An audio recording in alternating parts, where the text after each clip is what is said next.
Beach where the kids play on the rocks, mostly rocks. Behind us. But yeah, got the bridges in front of us, inlet from the ocean. It's really nice. All right, so we wanted to talk quickly the 5 things we love about living in Scotland and the 5 things we don't like so much about living in Scotland. We find harder about living here, I guess. And So number 1 is affordability. It's definitely seems like inflation isn't as high here as it is like in the US. So groceries in particular are a lot less expensive here, I would say, than the US. So second one would be like walkability, transportation. So in most cities you can kind of walk around. Like that's kind of what I did when we first moved here.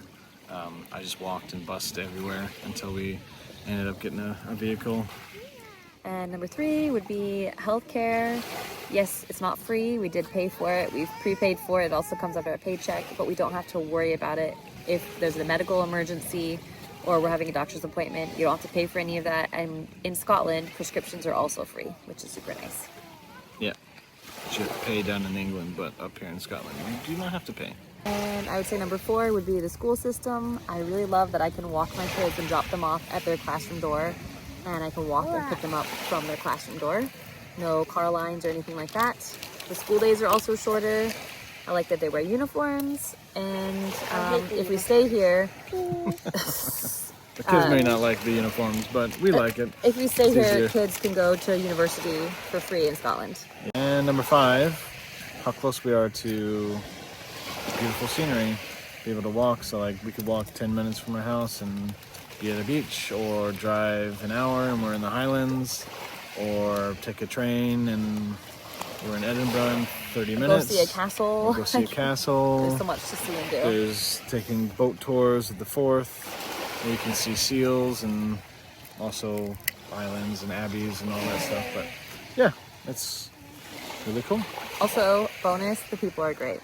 Yeah, you can find great people anywhere, but the Scottish people are quite good. So that's our top 5. What do you think? Did we miss anything? We probably did miss things, but those are our top 5.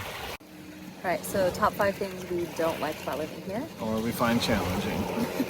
I'd say 1 is obvious for most people who've lived abroad is not having their family here. You feel isolated from family and activities, and so that's something that I struggle with. It's not having grandma, grandpa, and cousins nearby. I don't always struggle with that. Sometimes I do, but I'm more of a nomad and it's not a huge deal for me. But it is a very big deal for Anna, and she gets quite lonely or misses her family at times. And that's even with us being here 8 years, so yeah. Okay. And number 2, She always says this, but it's the amount of options in like the smaller places for like fast food, or like if the kids are asleep or she's had a busy day and she hasn't had time to really sit down and like make a meal or stuff like that. Her options are quite limited in like the smaller towns of just like you got your Chippies and then that's about it. like And I know, like maybe a McDonald's or a Burger King. like local people who didn't grow up with a lot of fast food, they're like, well, fast food's bad for you. We don't want it here. You should be grateful, blah, blah, blah. I get that, okay? It is healthier. We do eat healthier here, and I'm grateful for that. It's the convenience, the drive-thrus, and the options.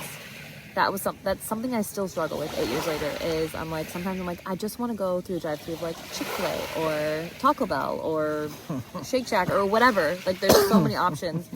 I don't want to get the kids out of the car. I don't want to run in. I don't want to find parking. I just want to go through the drive-thru and get some food. And that is so limited here. It's like Burger King, McDonald's, KFC.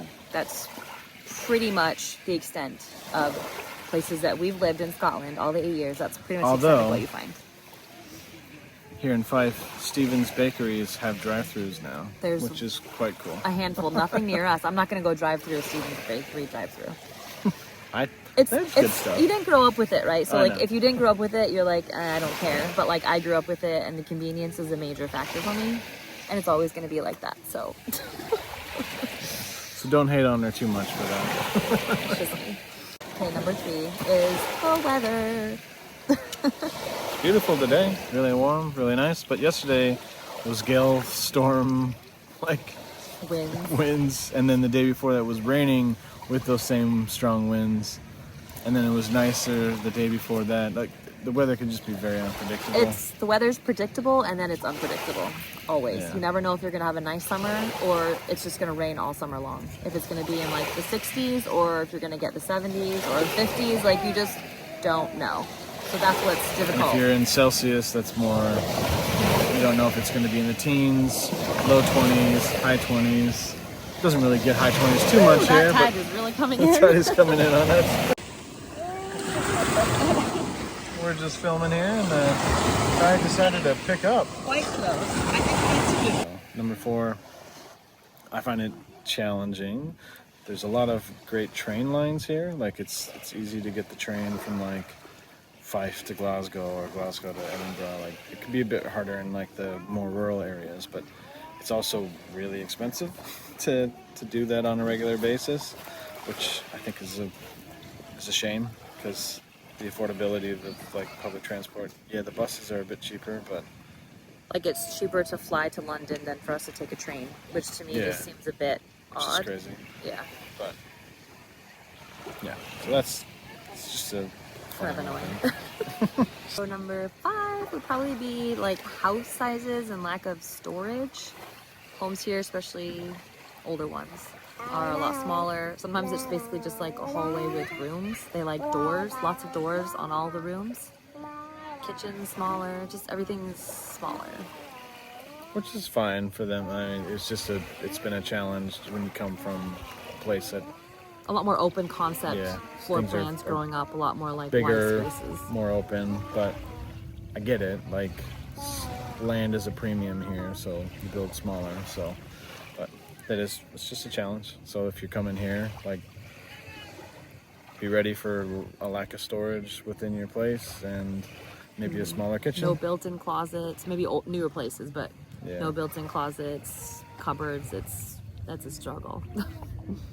Okay, those are our lists. So what do you think? What do we miss? What would you add to it? I'm sure there's other things. Say bye-bye. Bonus just thought of is the low wages. Wages in the UK are so much lower than the US. I understand there's inflation in the US, but very low wages. It makes it hard to get ahead. There's a lot of poverty here in the UK. You really I need will say to it's you struggled a bit. need a couple. You need to both work full time. I'll say that. Yeah. Yeah. So that's kind of They have big safety nets, so they have their big social programs and higher taxes regarding that, but your wages aren't a whole lot here unless you're in like certain sectors. and it's a little bit deeper, but like if you get into the tax side of that, in the US you can file taxes like joint as a couple, and so it combines your income, whereas like here in the UK you're still all single and individual. So when it comes to like benefits, if one partner is staying home and the other one's making a lot more, that would exclude them for the benefits, versus where if they're both working full-time but each one's under the threshold, they could be making more money but they could still get benefits, if that makes sense. So it's like there's some like discrepancies and some things that they need to change that are not cool. I'm sure that's been complained about by locals as well. Yeah. Okay, something else we just thought of, we cannot leave out because it's actually a major thing that we really like about living here, is the work-life balance and the paid time off. Talk about 5 that. weeks paid time off, you're guaranteed. Full-time. Full time. You have how many part-time? Well, I work less now. I only work like 10 hours a week, and so I have maybe like 2 weeks paid time off, which goes a long way because I only work 2 days a week. But then when you were part-time, When I was you working got- like 20 hours a week, I got like 21 days. But then you also had 9 months of maternity leave. But my job was guaranteed for an entire year. So like the maternity leave, the paid time off, like those things I think help balance out the fact that they are low wages. Paternity leave could be a bit better. It's only 2 weeks for paternity leave, but it's still 2 weeks more than I'm getting most places in the US. So. So that's something we do like about being here. Okay, that's it. Bye.